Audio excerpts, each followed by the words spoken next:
जय श्री राम, जय श्री राधे। कैसे हैं आप सब? आज हम चर्चा करते हैं शनि ग्रह के विषय में। शनि ग्रह सौर मंडल का दूसरे नंबर का बृहस्पति के बाद सबसे बड़ा ग्रह है। यह सूर्य से 6वें नंबर पे आता है। 29 लगभग वर्षों में यह अपनी परिक्रमा सूर्य की एक परिक्रमा करता है, इसीलिए शायद सबसे स्लो प्लैनेट माना जाता है। शनि की गिनती पाप ग्रहों में की जाती है। इसकी आंतरिक संरचना निकिल, आयरन, हाइड्रोजन, सिलिका आदि कंटेंट से बनी हुई है। अब हम बात करते हैं पौराणिक मान्यताओं की। पौराणिक मान्यताओं के अनुसार शनि ग्रह सूर्य और माता छाया के पुत्र हैं। यमराज, यमुना माता इनकी भाई और बहन हैं। शनि देव कहते हैं कि बचपन से ही सूर्य इनको पसंद नहीं करते थे, अतः इन्होंने आगे चलकर महादेव की तपस्या की और उन्हें प्रसन्न करके वरदान मांगा, जिससे यह सबसे शक्तिशाली हुए और महादेव ने इनको वरदान दिया कि आप न्यायकर्ता की भूमिका में इस सृष्टि का कार्यभार संभालेंगे। इसीलिए शनि को न्यायकारक कहा गया है, न्यायाधीश कहा गया है। और जहाँ तक रही बात क्रूरता की या पाप ग्रह की, तो कभी भी आप देखिए कोई भी न्यायाधीश कभी जब सज़ा सुनाता है तो वह भावनात्मक नहीं होता है। उसका कार्य सिर्फ इतना है, इस पाप की या इस कर्म की ये सज़ा है जो हम दे रहे हैं। तो शनि भी इसी तरह के हैं। एक वैवस्वत पुराण में वर्णन है कि शनिदेव से एक बार माँ लक्ष्मी ने पूछा कि शनिदेव, आप लोगों को कष्ट क्यों देते हैं? तो उन्होंने उत्तर दिया, हे माते, मैं लोगों को कष्ट नहीं देता, मैं सिर्फ उनके कर्मों का उन्हें फल देता हूँ, और इस कार्य के लिए मुझे परम पिता परमेश्वर ने चुना है। तो अगर कोई भी व्यक्ति होगा तो मैं उसे उसके कर्मानुसार उसका दंड दूंगा। एक बार अगस्त ऋषि ने शनिदेव से प्रार्थना की थी कि आप राक्षसों से हमें मुक्ति दिलवाइए, तो इन्होंने राक्षसों से भी मुक्ति दिलवाई थी। तो आप ये नहीं कह सकते हैं कि शनिदेव सिर्फ जीवन में कष्ट ही देते हैं, यह शुभ भी करते हैं। जब हनुमान जी गए थे लंका में और रावण ने शनिदेव को कैद कर रखा था, तो अग्नि प्रज्वलित नहीं हो रही थी जो हनुमान जी की पूंछ से वह लगाने की कोशिश कर रहे थे। तब शनि देव को जब उन्होंने मुक्त कराया और शनि की दृष्टि पड़ी, तो शनि एक वायु तत्व को रिप्रेजेंट करते हैं।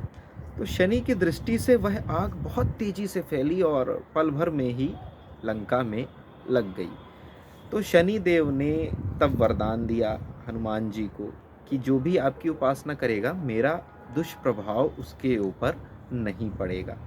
तभी से शनि के उपायों में हनुमान जी की आराधना भी शामिल की जाती है। अब हम बात करते हैं, इन्हें सौर मंडल में 3 नक्षत्रों का स्वामी बनाया गया है, पुष्य, अनुराधा और उत्तरा भाद्रपद। अगर 27 नक्षत्रों की बात करें तो पुष्य नक्षत्र को सर्वाधिक शुभ नक्षत्र माना जाता है। इनकी 2 राशियां हैं, मकर और कुंभ। मकर इनकी साधारण राशि है, कुंभ इनकी मूल त्रिकोण राशि है। तुला राशि में ये उच्च के होते हैं और मेष राशि में नीच के होते हैं। शनि देव को विशेष दृष्टियां प्राप्त हैं, 3री, 7वीं और 10वीं। इनके मित्र ग्रह हैं बुध, शुक्र, राहु। इनके शत्रु ग्रह हैं सूर्य, चंद्रमा, मंगल और बाकी के साथ तटस्थ। गुरु के साथ इनकी भूमिका तटस्थ की है। ज्योतिष शास्त्र में अंकों का भी महत्व है, 8 नंबर इनका अंक बताया गया है। अब हम बात करते हैं इनके कारक की। शनि किन किन चीज़ों के कारक होते हैं? तो शनि देव सबसे पहले तो कारक होते हैं लोहे के। श्रमिकों के, गरीबों के, लेबर क्लास जो भी है, निम्न वर्ग, उसको शनि रिप्रेजेंट करते हैं। शनि एक वृद्ध ग्रह हैं, वृद्ध की संज्ञा भी दी जाती है, मैच्योरिटी के ग्रह हैं, परिपक्व अवस्था के ग्रह हैं, शायद इसीलिए वृद्धाश्रम जो है वो इनके अंडर में ही आते हैं, वृद्ध भी इनके अंडर में आते हैं। दुख, वैराग्य, शोक, उदासीनता, इसके कारक शनि कहे गए हैं। मोक्ष के कारक भी कई जगह पे शनि का वर्णन आता है कि मोक्ष के कारक भी मोक्ष में इनकी भूमिका आती है। आप जितनी भी काली वस्तुएं देखेंगे, काला रंग देखेंगे, वह सब शनि के अंडर में है। काली वस्तुएं जैसे काला जूता, मसूर की दाल, काले कंबल आदि, ये शनि के तत्व में आते हैं। पुरानी इमारतें, पुरातत्व विभाग, जिसे हम पहले से अब तक लेते हुए अपने इतिहास से चले आ रहे हैं, खदानें, जितनी भी माइंस हैं, चाहे वो कोयले की माइंस हो, चाहे वो किसी जेम्स स्टोन की माइंस हो, या पत्थर की माइंस हो, चट्टानों की माइंस हो, किसी की भी माइंस जो है वो सब शनि के अंतर्गत आती है। न्यायालय, कोर्ट, वकील, जज, ये शनि के क्षेत्र में आते हैं। जनता, प्रिंटिंग प्रेस, तेल, चमड़ा, शत्रु आदि भी शनि के अंडर में ही आते हैं। तो ये हुई शनिदेव की जानकारी।